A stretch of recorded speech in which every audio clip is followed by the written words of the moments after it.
Kristus menjadi satu-satunya orang yang menjadi penebus kita.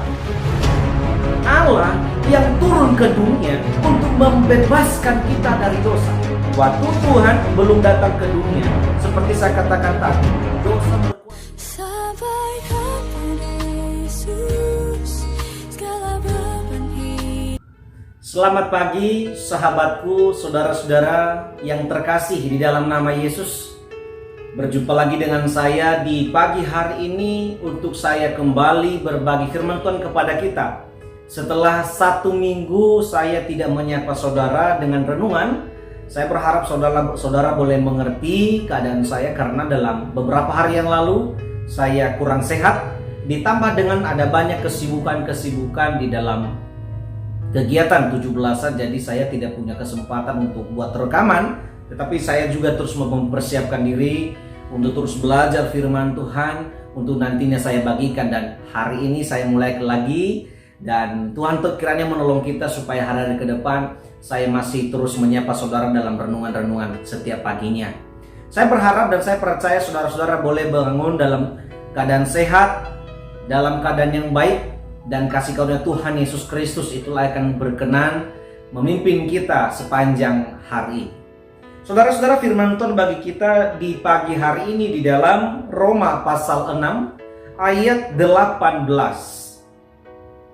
Firman Tuhan tertulis, "Kamu telah dimerdekakan dari dosa dan menjadi hamba kebenaran." Amin. Firman Tuhan, saudara-saudara, mari awalilah ketika mendengarkan renungan ini dengan doa, dan akhirilah juga dengan doa dan ucapan syukur. Saudara-saudara, di zaman Rasul Paulus atau di zamannya para rasul, yang namanya hamba sudah pasti tidak memiliki kebebasan. Ia akan diikat oleh seorang tua. Seorang hamba, seorang budak, dia hanya bisa bergerak sesuai dengan apa yang tuannya perintahkan. Karena itu, seorang hamba, seorang budak adalah seorang yang tidak punya andil, tidak punya kuasa, tidak punya kebebasan apapun. Apa yang dikatakan tuannya itu yang dikerjakan. Ketika ia melenceng atau tidak melakukan apa yang dikatakan tuannya, maka dia mendapatkan hukuman dari tuannya. Saudara-saudara, dalam firman Tuhan yang dibahas oleh Rasul Paulus kepada jemaat di Roma, dalam perikop ini Rasul Paulus sedang memberitahukan kepada jemaat di Roma bahwa kita hidup di dunia ini sebenarnya menjadi hamba. Namun hamba yang manakah kita? Saudara-saudara, dalam perikop ini, dalam pasal ini Paulus menjelaskan ada 2 hamba di sana. Hamba dosa atau hambanya kebenaran atau hamba Tuhan, hambanya dari Allah. Kalau hamba dosa berarti kita dikendalikan oleh dosa. Dosa berkuasa dalam kehidupan kita. Saat kita menjadi hambanya dosa, budaknya setan, maka setan berkuasa mengendalikan diri kita. Kita tidak punya kuasa mengendalikan diri kita. Kalau kita mencuri, kita bisa mencuri saja. Kita tidak memikirkan lagi konsekuensinya. Kita tidak memikirkan lagi akibatnya. Kalau kita ketahuan, kita tidak pikirkan lagi. Karena apa? Kita sudah dikendalikan oleh dosa.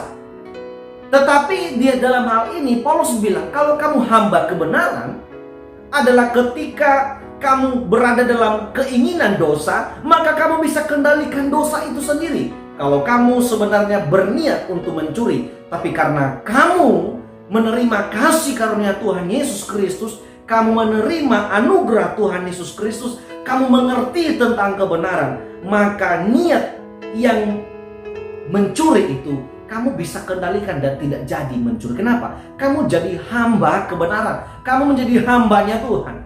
Saudara-saudara, Paulus bilang, manakah kita di antara itu? Hamba dosa atau hambanya kebenaran? Kalau hamba dosa, ujung-ujungnya pada neraka. Tetapi kepada hamba kebenaran, hidup kita akan menjadi hidup yang berkenan kepada Allah. Saudara-saudara yang terkasih dalam nama Yesus Kristus, Paulus dengan baik menjelaskan hamba kebenaran itu kepada jemaat di Roma.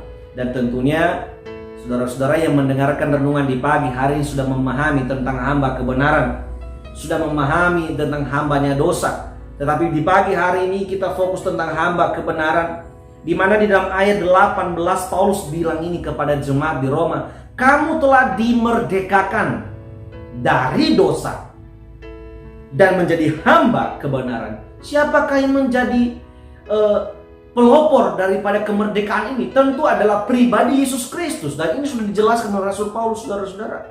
Yesus Kristus menjadi satu-satunya orang yang menjadi penebus kita. Allah yang turun ke dunia untuk membebaskan kita dari dosa. Waktu Tuhan belum datang ke dunia, seperti saya katakan tadi, dosa berkuasa dalam kehidupan kita. Dosa menguasai pikiran kita. Kita tidak lagi takut akan hukumannya, akan akibatnya. Kita terus berdosa. Tetapi waktu Yesus datang ke dunia, dia mati, dia bangkit, dia naik ke surga. Dia memberikan damai sejahtera. Kita hidup dalam kebenarannya. Maka yang tadinya pikiran kotor, kita masih pikirkan. Kita masih ada ketakutannya. Kenapa? Ada Tuhan yang akan menghakimi kita. Ada orang-orang yang akan menghakimi kita. Maka kita takut berbuat dosa. Inilah yang harus kita kerjakan, saudara-saudara. Bagaimanakah hidup kita berada di dalam kebenaran di pagi hari ini? Saya mau katakan kepada kita, jika kita menjadi hamba kebenaran itu, maka jangan sekali-sekali kita masih bebas melakukan dosa. Jangan sekali-kali kita tidak takut lagi hukumannya. Ketika kita hidup dalam kasih karunia Allah, maka kita harus lebih takut akan hukuman daripada dosa, yaitu maut sendiri. Dan di kitab Roma inilah Paulus katakan bahwa upah dosa adalah maut. Saudara-saudara yang terkasih dalam nama Yesus Kristus, mari di pagi hari ini, mari belajar menjadi anak-anak, menjadi pribadi, menjadi jemaat Tuhan yang dipimpin di dalam kebenaran. Saudara-saudara, kita punya potensi untuk jahat. Kita punya potensi untuk menipu orang. Kita punya potensi untuk mencuri. Kita punya potensi berbohong. Kita punya potensi untuk malas. Tapi ketika kita berada dalam hamba kebenaran, kita hidup dalam kasih karunia Allah, maka kita akan bebas untuk tidak mencuri. Kita akan bebas memilih untuk tidak menipu orang. Kita akan bebas memilih untuk tidak malas. Tapi yang kita pikirkan, yang kita lakukan adalah kita melakukan kebenaran dan tidak melakukan dosa. Saudara-saudara yang terkasih, kiranya Tuhan memampukan kita menjadi pribadi-pribadi yang terus dimerdekakan Tuhan. Roh Kudus terus bekerja bagi kita, mengingatkan setiap kita untuk tetap berada pada kebenaran. Kalau kita sedang berpikiran jahat, berhenti melakukannya.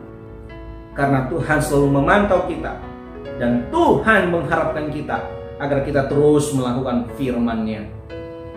Kiranya hari ini kita menjadi kebenaran bagi setiap orang-orang di sekitar kita. Kasih tahu kebenarannya, sampaikan keasliannya, sampaikan kebenaran bagi mereka yang ragu-ragu kebenaran. Karena saya dan saudara telah mendapatkan keselamatan, telah hidup dalam kebenaran. Maka sampaikan, beritahukan kepada setiap orang yang sedang ragu akan kebenaran, dan beritahukan bahwa Yesus satu-satunya jalan keselamatan. Tuhan memberkati. Terima kasih kesempatan yang saudara berikan mendengarkan renungan di pagi hari. Tuhan dimuliakan. Selamat beraktivitas, selamat bekerja sepanjang hari ini. Tuhan Yesus memberkati kita. Selamat pagi. Shalom.